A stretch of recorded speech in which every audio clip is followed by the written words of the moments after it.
Bonjour à tous, je suis Dr Marie-Angèle Cassier, dermatologue, et mon sujet pour cette vidéo est le carcinome basocellulaire.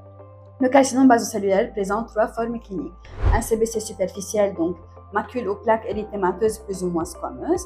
Le CBC nodulaire, papule rosée, pelée, translucide avec des télangiectasies. Un CBC sclérodermiforme avec la cicatrice blanche dure. Et la quatrième forme, c'est la forme histologique, c'est le CBC infiltrant.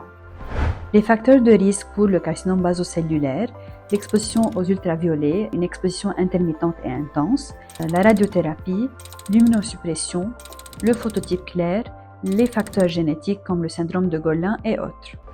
En dermoscopie, on observe des images en feuilles d'érable, des télangiectasies en troncs d'arbres, de microérosions et des aires blanches. Toutes ces formes peuvent s'ulcérer ou être pigmentées.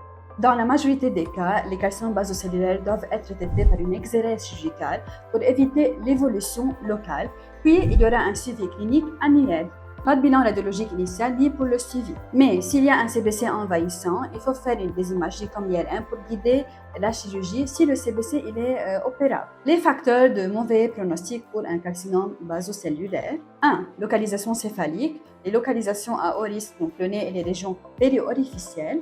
2. Le CBC sclérodermiforme ou le CBC infiltrant à l'histologie. Quand le diamètre il est plus que 2 cm, un caractère récidivant et cinquième facteur, l'immunosuppression.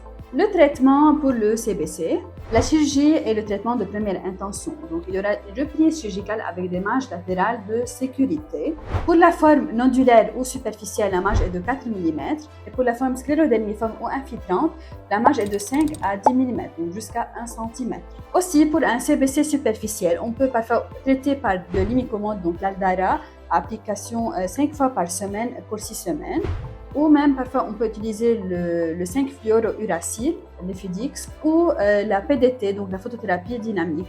Mais pour les CBC superficiels non récidivants, au cou, tronc, membre en deuxième intention. Si le CBC est localement avancé, il y aura aussi une indication à une thérapie ciblée par des comprimés, c'est le vismodégib ou le sonidégib, des molécules inhibant la protéine SMO impliquées dans la voie de signalisation Hedgehog. Possible association à des syndromes avec le CBC, donc le syndrome de Golin, un autosomique dominant, donc on a le gène PTCH1. Il faut rechercher des anomalies associées et compléter un bilan paraclinique par une panoramique dentaire, une échographie cardiaque et autres. Deuxième syndrome, c'est le syndrome de Murtor, aussi autosomique dominant.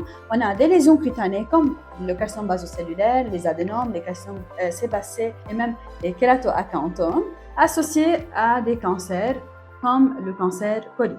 Je vous remercie pour votre attention. N'oubliez pas d'aimer cette vidéo et abonnez-vous à ma chaîne. À bientôt pour un nouveau sujet.